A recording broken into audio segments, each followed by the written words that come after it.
The PaintedAutoParts.com Motorhead of the Week is Bruce Gibson. Now, like many other people, Bruce got his love for things that go by visiting the Indianapolis Motor Speedway. He grew up in Indy, where he'd go to the track first with his parents, then with his friends when he got older. Bruce left Indianapolis when he enlisted in the Marines and later became an officer.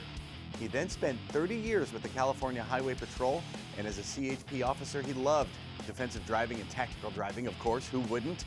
Later, Bruce became a CHP pilot, spending his days in the seat of a different type of motorized vehicle. Being a motorhead, whenever Bruce got the time off, he'd head to the racetrack, especially to NHRA drag racing events from coast to coast. And it looks like Bruce has a special knack for meeting people, from drivers to the TV crew.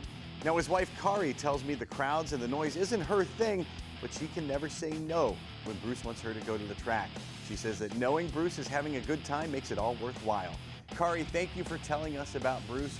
You too can tell us about your favorite Motorhead of the Week. Just send us a note at motorheadgarage.tv and tell us why someone you know should be the PaintedAutoParts.com Motorhead of the Week.